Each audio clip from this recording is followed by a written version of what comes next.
Fala, galera. Aqui, ó, o nível do exagero tá subindo. Tá subindo cada vez mais. Hoje nós vamos falar de Lava Jato. Olha só, da maior operação anticorrupção do Brasil. E também agradecer muito a Flipostos, que trouxe pra gente aqui, forneceu pra gente essa pessoa incrível. Mas antes de apresentá-la, eu quero dar um oi pros meus colegas de trabalho. P.O., tudo bem? Oi, tudo bem, Marcelo Renan? Oi, gente! Tudo! Que maravilha estar aqui com vocês hoje. Empolgado pra falar de política hoje? Muito, vamos falar de política. Confesso que não é, assim, algo que eu tenho muito domínio, mas eu tô aqui pra tentar, porque é aquele negócio, né? Essa é uma coisa que eu adoro fazer, é tentar. Ainda mais falar de Lava Rápido. Ó, Lava Jato! Ai, meu Deus do céu! Vamos passar, Amanda. Tudo bem contigo, Amanda? Oi, galera! Esse programa tá subindo de nível. Vamos falar de política. Sim. É um assunto intenso, exagerado como este programa e que mudou o cenário desse país. Será? Quem que é a nossa convidada de hoje, Meu gente? Deus. Nossa convidada Ai, faz ela é parte do tudo. Grupo Globo, jornalista aí, tá na CBN, trabalhou na Folha, trabalhou em vários lugares, formada em jornalismo, formada em história, tem muito gabarito. O programa hoje vai ser excelente, não? Vai ser uma aula, tá, Com gente? certeza. Gente, tô louca pra aprender. Hoje, eu acho que, além de participar, mais que participar desse exagero, eu acho que vou aprender muito aqui. O programa, você é o pessoal de casa, né? Com certeza. Com certeza. E lançou um livro, né? Um dos assuntos mais polêmicos deste país, gente. Parabéns pela coragem, muito bem-vinda, Bela Megali, viu? Prazer ter você aqui no Exagero. Obrigado por topar participar com a gente aqui e discutir sobre o fim dessa operação aí, que foi a maior operação anticorrupção da história do Brasil, uma das maiores do mundo, de certa forma. No livro, já fazer emendar uma pergunta, que hoje o programa vai estar quente, você vai muito no aspecto Sérgio Moro, Lula e Bolsonaro. Você foca bastante nisso, claro, é mais amplo. Mas eu, pela análise que eu fiz, eu acho que tem dois temperos que eu gostaria de te falar também, te perguntar. Será que o ego e o medo também não fizeram esses políticos acabarem com a Lava Jato? Bom, em primeiro lugar, boa noite, Amanda, boa Oi. noite, P.O., boa noite, Boa Renó, e boa noite a quem está nos assistindo. É um prazer muito grande estar aqui com vocês. Prazer é nosso. E para falar desse projeto que eu fiz com o meu parceiro, Aguirre Talento, que nós dois trabalhamos no Jornal Globo. Ele, infelizmente, não pôde estar aqui hoje, mas acho que a gente vai conseguir explorar bastante aí esse tema tão importante que é a Lava Jato, que teve e ainda tem reflexos diretos no cenário político e no processo eleitoral que a gente está vivendo. E está pegando fogo, né, gente? Mas respondendo aí a sua pergunta, eu acho que sim, medo e ego tem uma participação, induz aí a ação de muitos personagens da política e do judiciário do país, não só em relação à condução da Operação Lava Jato, seja na sua ascensão ou na sua derrocada, mas em muitos outros desdobramentos da política, né, Renó? Então, tem muito sentimento misturado, mas que orientam aí ações para que esses fatos aconteçam e desenrolem como se desenrolaram. Como você pontuou inicialmente, o nosso livro se debruça sobre a derrocada dessa que foi, sim, a maior operação de combate à corrupção do país e a mais controversa também, porque ao longo da Lava Jato a gente viu que uma série de mensagens vieram à tona ali mostrando que a quem conduzia a operação também deixou algumas brechas importantes que acabaram contribuindo muito para a derrocada dessa operação. Então, a gente faz um apanhado de todo esse processo e dos personagens envolvidos nele. E falando desses personagens, Bela, é interessante a gente falar como, né, o livro que ele vem com esse título, né, o fim da Lava Jato, como a atuação do Bolsonaro, Lula, Moro enterrou a maior esquema desse país. Como que eles fizeram isso? Como que vocês começaram essa investigação? A partir de que momento que você teve esse start? Você falou, a Lava Jato já era, acabou agora. Na verdade, eu e o Aguirre, a gente sempre trabalhou em parceria no Jornal Globo. Eu trabalhava muito ali na cobertura do Ministério da Justiça, intensifiquei isso quando o Sérgio Moro aceitou ir para o governo Bolsonaro e se tornou o chefe da pasta. E o Aguirre também na cobertura de Polícia Federal e Ministério Público, então a gente tinha um trabalho bem intenso nessa frente. O dia que a gente viu o Sérgio Moro sair do governo Bolsonaro atirando, acusar o presidente de interferência na Polícia Federal para proteger os filhos, a gente falou, opa, a história tá grande, tá crescendo, e a gente já tinha visto que a Lava Jato já vinha passando por um processo de desmonte, a começar pela saída do juiz que conduzia a operação, né? Então, a gente viu que tinha uma história importante a ser contada, tínhamos alguns bastidores, mas a gente quis mergulhar de cabeça nesse projeto, porque, como eu falei inicialmente, a operação é um fator político muito importante nas eleições do Brasil desde 2014, quando ela foi deflagrada. E agora, mesmo não existindo mais, continua sendo. A gente viu nos debates o tema da corrupção e as acusações ali contra políticos envolvidos na operação continuam sendo armas que uma liderança política vem jogando aí contra o outro para convencer o eleitor. Então, a gente achou importante esclarecer esse episódio tão importante da história contemporânea do nosso país. É só pra... Quer fazer pergunta? Pode fazer. Pode fazer primeiro. Só contextualizando assim, lembrar o pessoal, que o brasileiro tem memória fraca, infelizmente. E ainda mais na época de hoje com a internet, tanta informação aí chegando. Só para relembrar o pessoal, a Lava Jato ela começou em Curitiba num esquema de investigação de doleiros, né? Só trazendo esse contexto histórico, o pessoal lembrar até chegar no Bolsonaro, que é bom contextualizar o espectador nesse sentido. Isso, a Lava Jato, a primeira fase, se não me engano, foi deflagrada em março de 2014 e começa com um esquema, uma lavagem de dinheiro ali num posto em Brasília, né?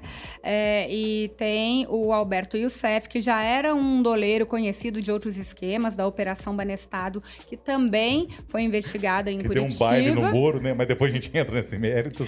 E aí aparece novamente essa operação que tem esse doleiro no centro disso. Em 2014, são feitas os primeiros acordos de delação premiada. Vocês lembram como isso virou a moda? Nossa, foi muito. Todo dia uma delação premiada diferente. Gente, mas doleiro é quem tem dólar. Que doleiro? Não tem Esquema de dólar. Ele vende dólar? É os homens da grana. Entendi. Mundo. Gente, eu doleiro, tô aqui só, gente, mas você aqui tem O dólar. problema é da forma que ele vende o dólar. Aí ele pegou o dólar no posto de gasolina? Foi isso. Na verdade, e ajuda aí a lavar o dinheiro, porque essa lavagem de dinheiro, com dinheiro em espécie, é muito mais fácil você lavar um dinheiro que tem origem ilícita. Então, por isso que os doleiros aí estão no seio de diversas ações de combate à Bela, corrupção. foi uma festa, né? Eu lembro da Polícia Federal chegar e tinha... Acho que é o Paulo Roberto Costa, que tinha escondido na parede dinheiro, não sei se é ele. Mas foi uma festa mesmo. E, se eu não me engano, eles conseguiram rastrear uma compra de um carro, né? Tem isso também, né? É isso, uma operação financeira ali, né? Envolvendo um carro. E foi todo esse o coração ali, o start da Lava Jato. E põe festa nisso, Renan, porque a gente que cobriu a operação, teve um período que a gente acordava... De ressaca. Gente, eu não tô brincando. Você lembra, claro, você cobriu, mas todo dia de manhã você podia abrir o UOL, o Globo.com, aquela G1, chuva, tudo, né? Tava ali. Operação da Polícia Federal prende fulano e só ia graduando. E aí a galera começou a ficar sedenta, porque aí foram pegando, de certa forma, empresários, políticos, e aí, de certa forma, certo nível, aí começa a cercar no PT também, aí começa uma proporção, a vir né? Lobo Soares, aí começa a vir, de certa forma, o Genuíno também, eu acho que rodou nessa, o Zé Dirceu, e aí todo mundo fica sedento até chegar no Lula, né, de certa forma. O Genuíno, nesse Genuíno caso... foi outra, né? Foi um mensalão, mas verdade. Uma série de personagens políticos, o Eduardo Cunha, que era o todo-poderoso, foi presidente da Câmara, mas essas reportagens que todo mundo via aí, acordava e já estava tudo acontecendo, a gente que cobria o dia a dia da operação, primeiro, sexta-feira, era o dia D. Várias legal. fases da Lava Jato foram deflagradas na sexta-feira. Então, todo jornalista já ia dormir cedo, acordava 4 horas da manhã, já mandava mensagens para as fontes, via se eles estavam online no Telegram, porque todo mundo usava muito o Telegram se não estava online. E aí ficava já aquele burburinho todo. Então, durante mais de um ano, posso te falar que acordei às 5 da manhã, vários dias com essa expectativa. Quem vai ser preso hoje? E não só a gente, jornalista, né? Muitos políticos do Brasil. Aproveitando esse momento, gente, hiper dessa entrevista, não esquece já de seguir, né, nós nas redes sociais. Isso. Principalmente no YouTube, tá? Da Onda Posse, de ativar o sininho. Quem tiver algum questionamento, pergunta, quem quiser saber algo desse assunto, pode deixar também nos nossos comentários, galera. A gente tá aqui pra isso. Sempre. E, Bela, quando a gente fala também, né, de toda essa movimentação não deixaram imitar o Lula. que aconteceu no nosso país, não vamos deixar, que aconteceu no nosso país, a gente vê ali o Moro, principalmente, como o herói, né? Todo mundo via nele aquela imagem de herói. Eu posso falar que a gente até aconteceu uma jornada do herói ali, aquele, né? Todo aquele movimento que acontecia. E depois tudo caiu por terra. E até hoje em dia, né? Como que vocês veem isso? O fim da Lava Jato realmente? O que aconteceu? Onde que todo mundo se perdeu? E que pararam as investigações? Ou que continuaram, mas que realmente já não tem mais aquele apelo? Que todo mundo queria acabar com a corrupção. E aí, não se fala mais. E o fim de um meca, o fim do outro também, tanto do Moro quanto da Lava Jato, eles caem juntos, ou um impulsionou a queda do outro, foi um efeito, assim, dominó total. Sabe que essa pergunta, gente, o Moro teve papel no fim da Lava Jato? É algo bastante comum quem olha a capa do nosso livro. Porque o Moro foi o ícone da operação e ele, né, ela não existiria de fato sem ele. Mas o livro, a gente narra que à medida que o ex-juiz Sérgio Moro decide abandonar uma carreira na magistratura e ir para a política, né? Ele, pouco antes ali do segundo turno de 2018, ele janta com o ministro Paulo Guedes e outros interlocutores, é uma conversa bem detalhada no livro, e ele já sinaliza que sim, iria para o governo Bolsonaro para assumir o Ministério da Justiça. Então, a partir do momento que o Moro faz essa escolha política e deixa a condução da Lava Jato, a gente tem uma avaliação de que existe, sim, uma atuação para que haja o fim da operação. Tem outros pontos que o livro também aborda, que trouxeram muitas críticas em relação à atuação do Moro ainda como juiz. Eu não sei se vocês se lembram, mas em 2018, ele chegou a levantar o sigilo de uma delação do Palocci, o ex-ministro do Lula. E isso gerou muita controvérsia. Nas vésperas, se eu não me engano, da eleição. Isso, então, assim, pela influência política que aquilo poderia ter. E muitos, né, existe uma relação e também o Moro conduziu ali, né, deu decisões de condenação do Lula e, querendo ou não, ele acaba se beneficiando. O Lula é preso, né, em 2018, por isso, inclusive, ele não concorre, ele liderava as pesquisas de intenção de voto na ocasião.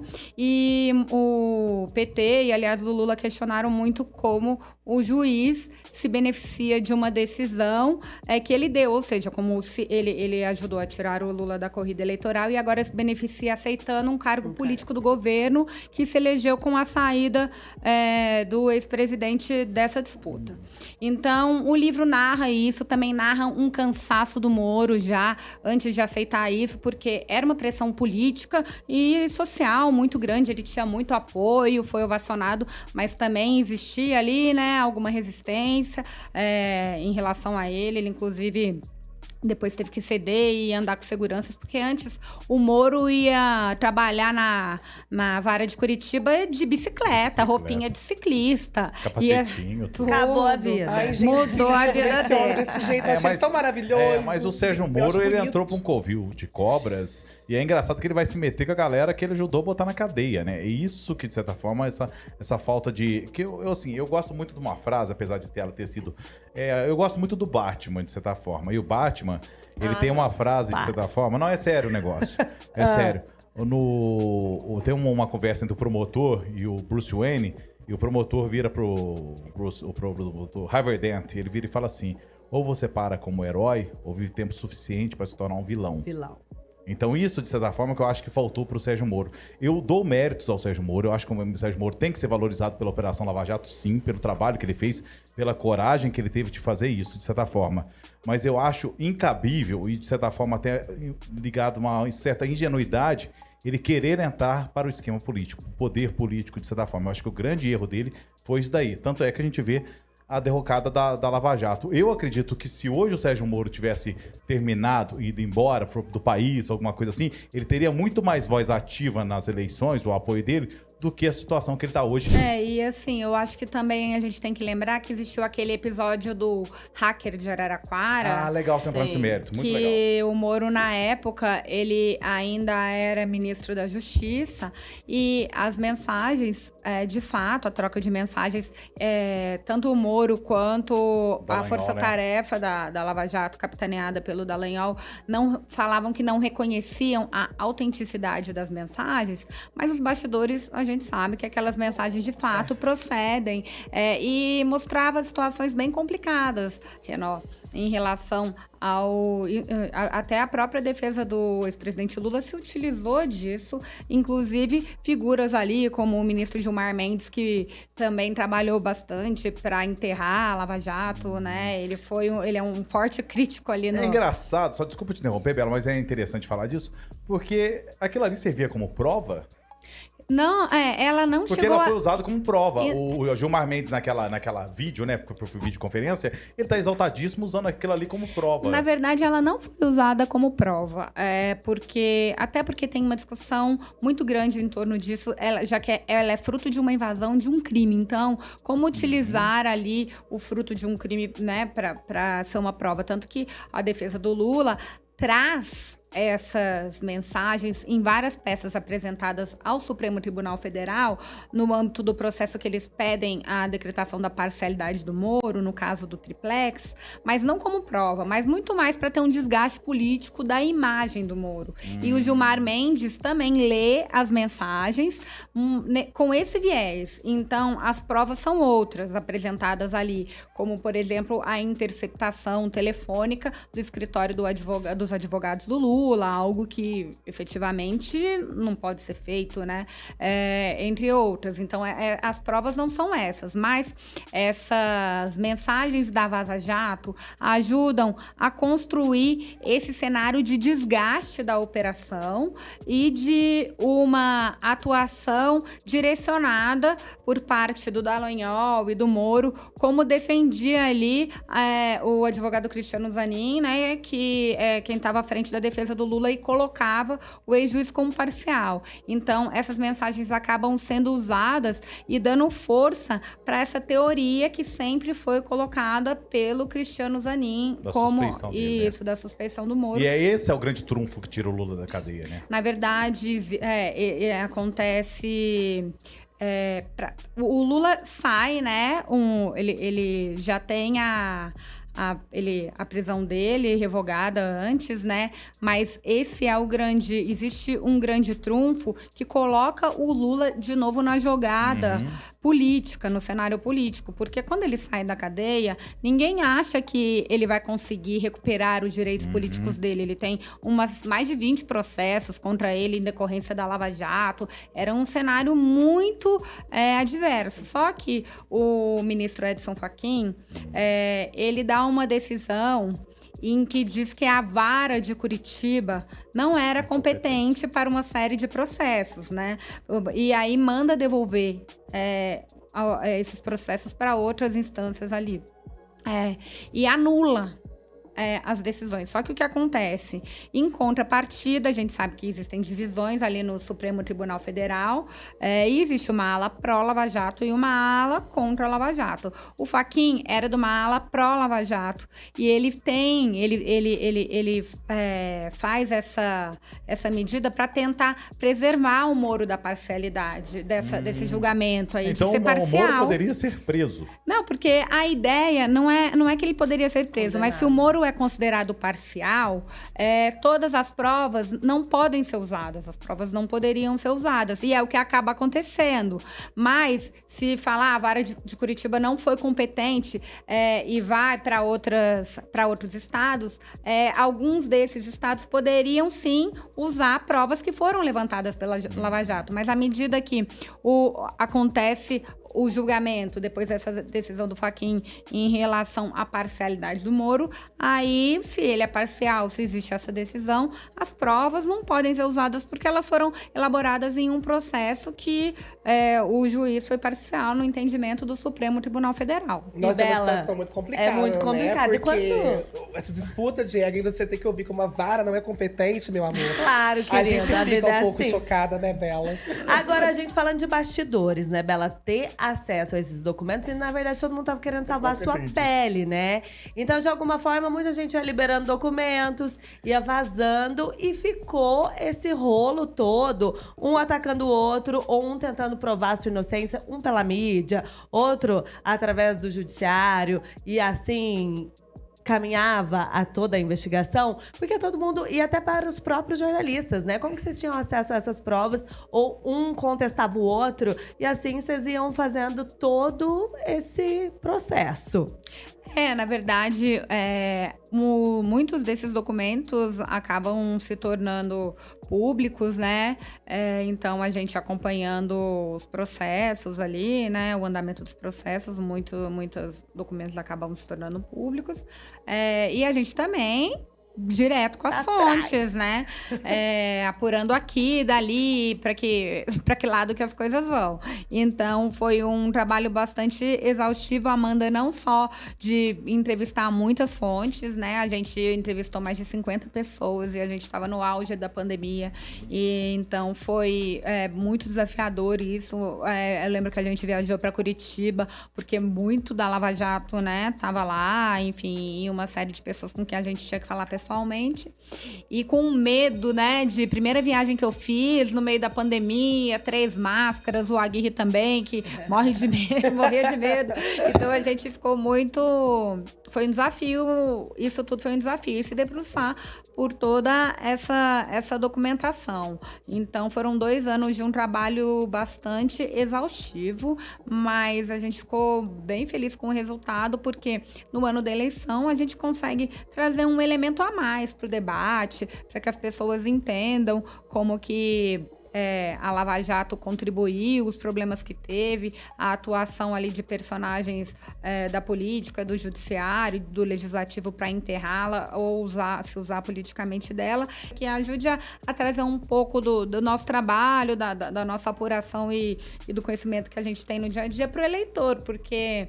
é muito importante a gente ter o conhecimento aí do que tá além, né? O que tem por trás desses rótulos. Esse cara acabou com a Lava Jato. Mas como? Nossa, e esse outro acabou, mas o que ele contestou era cabível de contestar ou não, de fato. Então, a nossa intenção foi trazer um livro explorando esse fator político tão importante que é a operação. Mas, Bela, você acredita que a Lava Jato tenha tido na nossa sociedade uma perda aí desse status, realmente dessa operação? O pessoal parou de acreditar, porque antes teve todo aquele apelo, realmente, vamos acabar com a corrupção geral. E depois foi se perdendo ao longo dos anos aí, né? Amanda, eu acompanho pesquisas e falo com muitas campanhas, né? Por causa da cobertura da eleição. E o que eles trazem é que a corrupção em relação a eleições anteriores não é mais um fator que tem o peso que teve em outras eleições na decisão do eleitor. Então, eu acho que esse é um termômetro que vale a pena a gente estar de olho. A pauta da economia, do desemprego, é algo que hoje está pesando mais na decisão do eleitor do que a questão da corrupção. Agora, de fato, eu acho que a Lava Jato, ela mirou muitos poderosos. Como eu disse, ela foi uma operação que cometeu erros, teve exageros, mas ela também teve seus méritos, o livro aponta isso. E tem uma operação que mexe com muita gente grande, a gente sabe que vira alvo, né? Com certeza. E muita gente, você acredita que a Lava Jato, aí eu falo que muito se fala sobre isso, assim, da opinião popular mesmo, né? Ali foi o start onde surgiram os grandes nomes, grandes personagens, foi a maior operação de corrupção.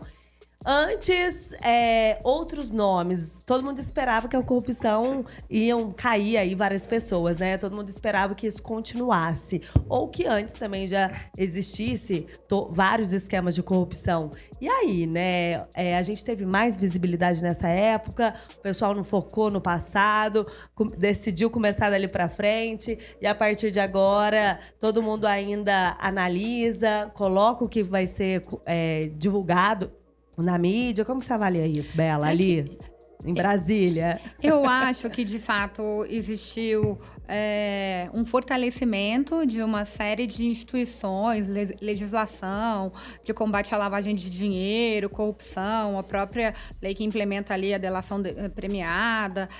Mas o que eu acho é que a gente vê uma resposta muito forte depois em relação a isso. E não é uma resposta que vem só do Bolsonaro. A gente não pode colocar na conta do presidente Bolsonaro tudo isso. É claro que ele tem interesse nesse processo de desmonte, especialmente pelo envolvimento do senador Flávio Bolsonaro no caso das rachadinhas.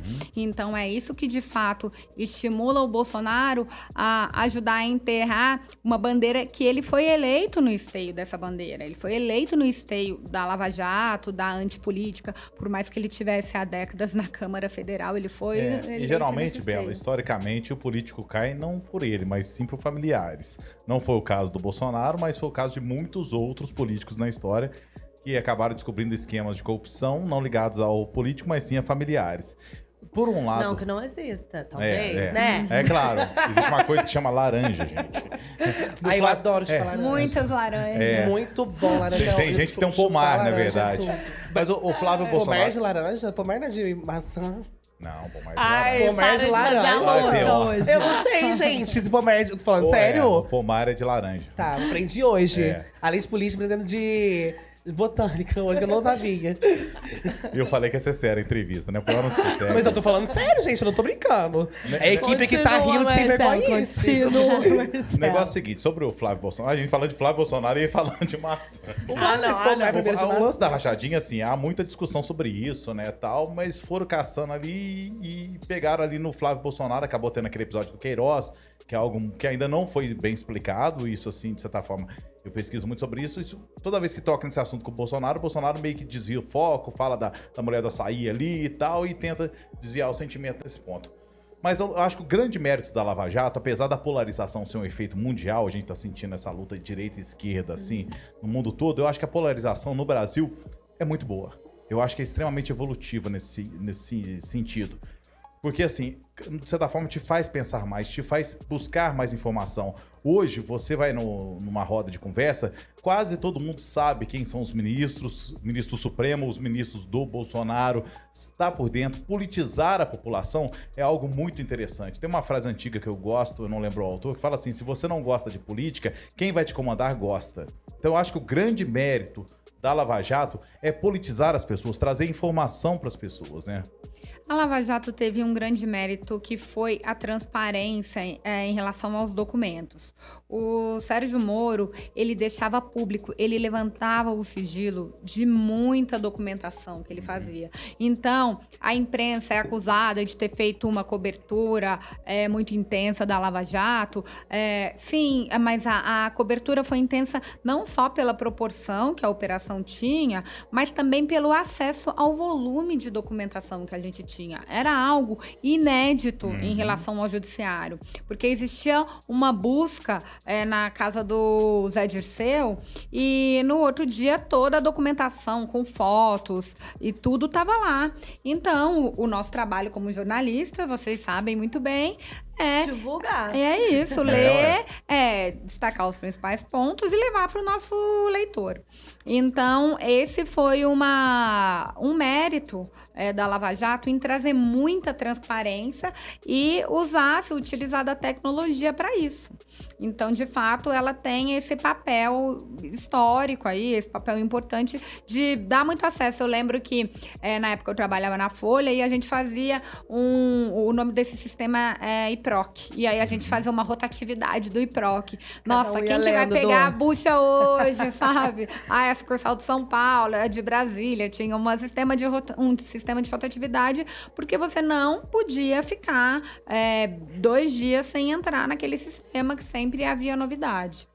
E, Bela, muito se procura exemplificar quem é o vilão, quem é o bandido, quem é o mocinho. Escrevendo esse livro, né? A gente consegue identificar ou ainda está em aberto?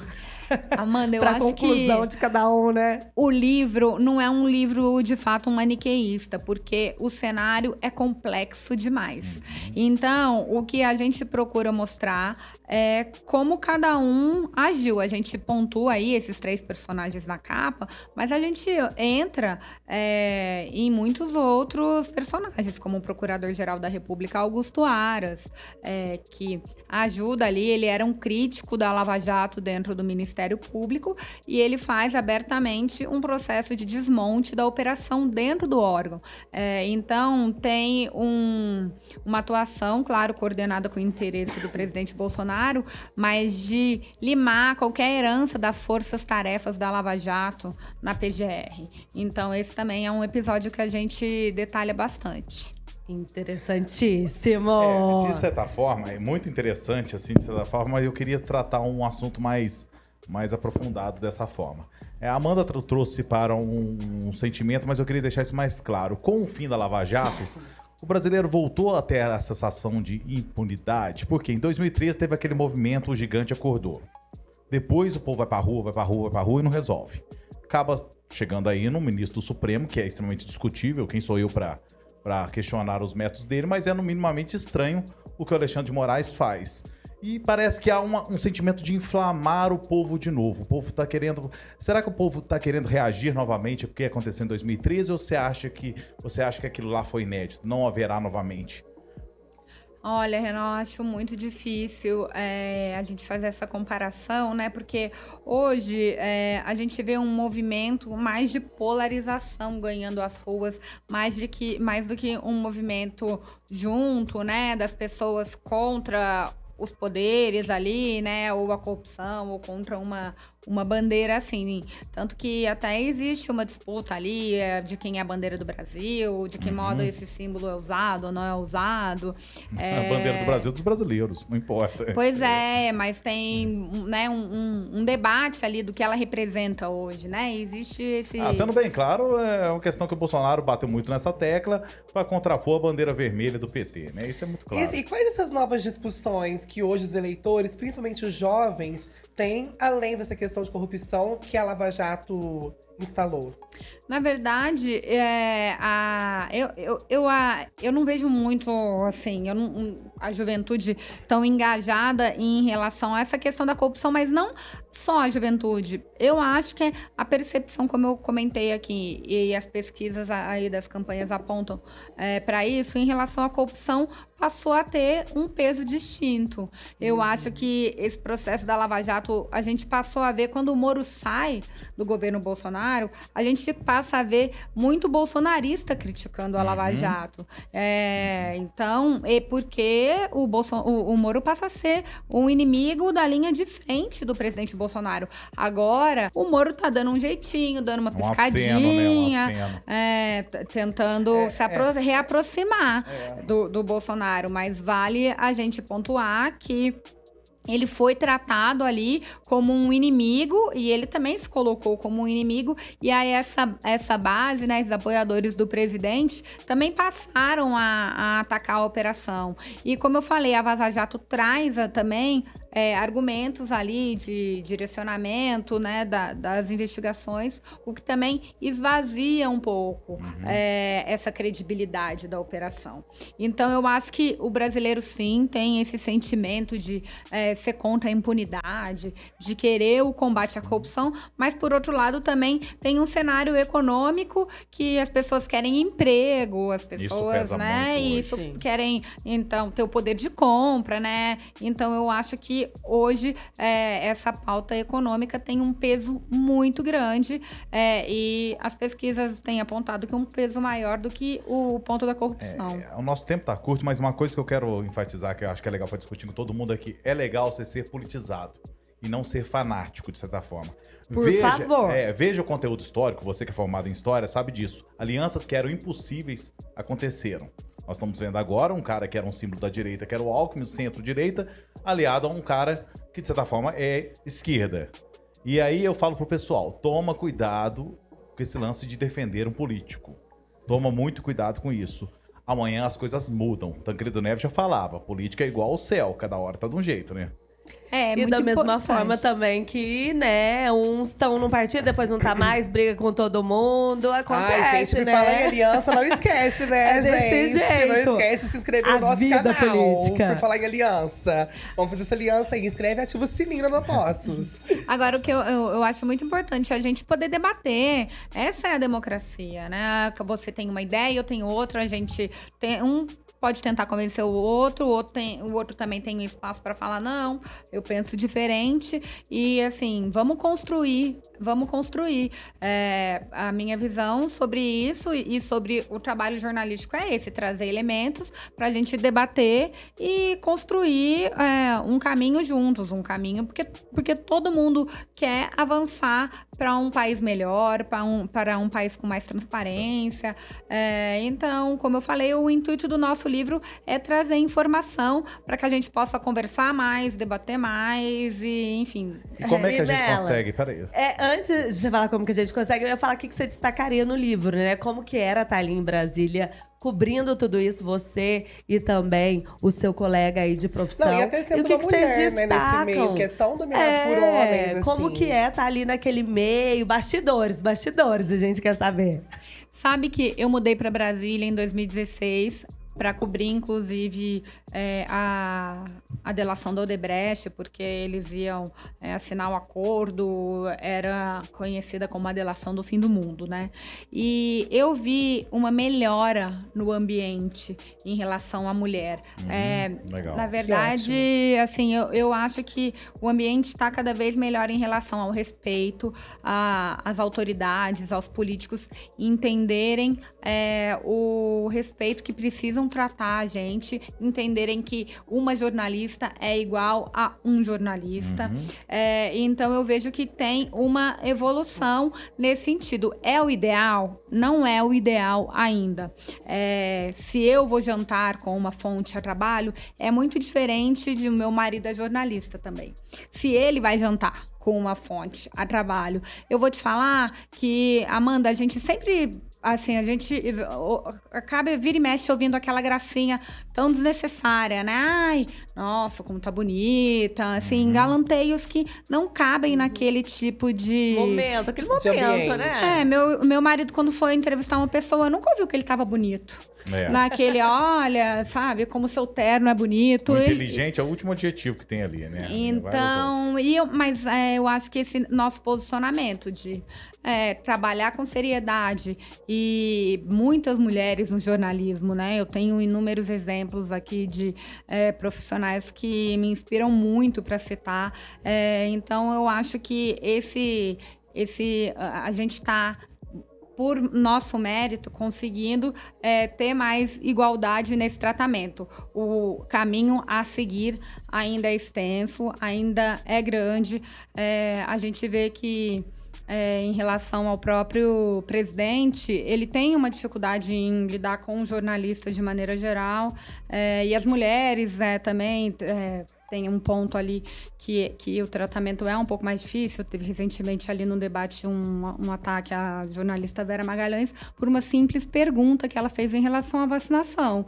Então, eu acho que o nosso trabalho é mostrar que sim, a gente está aqui, está à frente, fazendo um trabalho sério, igual, muitas vezes bom, muito melhor do que profissionais homens também, não porque a gente é mulher, mas porque a gente tem o direito ao mesmo espaço e quer batalhar, né? Então, eu acho que hoje eu vejo uma evolução nesse ambiente. Ainda existe muito ao que evoluir, mas eu, desde 2016, sinto que já tem uma cultura de maior respeito e também de mais mulheres ali, autoridades, um pouco mais, assim, de mulheres ocupando espaços em que a gente tem que estar.